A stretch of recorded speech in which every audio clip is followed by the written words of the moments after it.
Hello everybody and welcome back to Kenmore Violin Studio where we're practicing etudes today and one in particular. So I'm going to choose one. Is it going to be Kreutzer? No.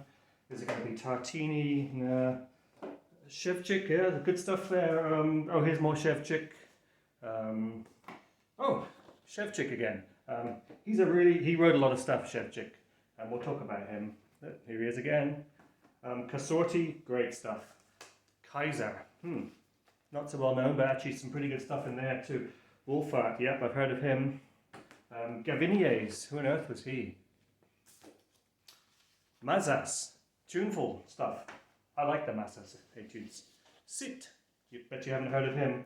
Oh, him again. Rode. This one, don't do it. I actually added the apostrophe. Jacob don't. Good stuff there. But we're not going to play any of those. Instead, this is the one we're going to play. Why? So, Schradieck came up with probably the best exercise for left-hand dexterity. And the reason it's good and better than all the others is because, well, maybe it's not better, but it's very simple. And it distills what you're trying to do. It's all on one string and there's no shifting and it's just simple finger dexterity. And if you had to choose any one exercise for the left hand, this would be it. And I'm only talking about number one in this book, the Schradieck Book 1. Book 1, number 1. He's written a couple more to do with the bowing, but this is the good one. And of course there are other good things in this book. But just the very first exercise, it's so valuable because it's just a bunch of finger patterns that we go through, and there are 25 of them. And if you can play all the way through without stopping, you're either going to be very tired or you're very good, or both. So it just goes like this.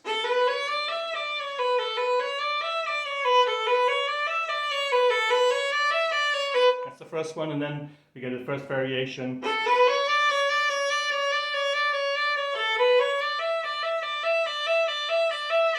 Next one.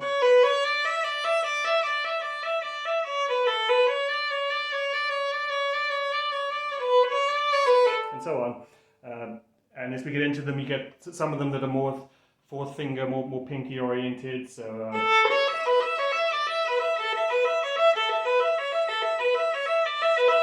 on, that's one of the harder ones. And then the patterns just generally get a little more finger twisty, tongue twisty as you go through. So when you're playing this, you can play it at whatever speed you like. You can even, in fact, to begin, it's a good idea to just play the notes one at a time and have a gap between them. So I put the finger down, finger before bow, and then comes the bow. Finger down, then bow. Lift finger, then bow.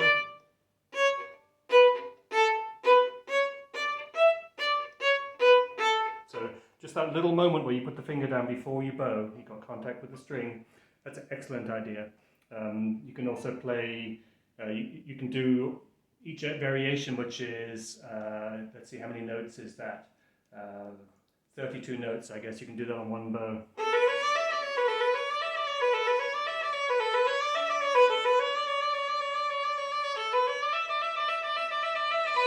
Or you can do them separately.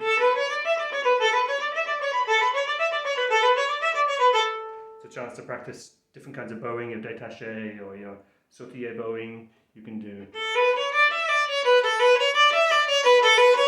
where I'm bowing two, slurring two, and then two separate, for example. Come up with your own patterns, and it really helps your coordination if you can bow the same notes with different bowing patterns. Now when you put the fingers down, really focus on getting them as vertical as possible. So. And you want to lift them vertically. You like to see a nice curve in each finger, and you want the fingers to be slightly inclined towards the G string. So they're really coming down on their tip, and that gives you the cleanest sound. So that's our tune-up for today. Schradieck, number 1. The best exercise for left-hand dexterity to get you warmed up. Before I leave you, just if you do start to, I was joking when I said you're going to be tired if you play them all through.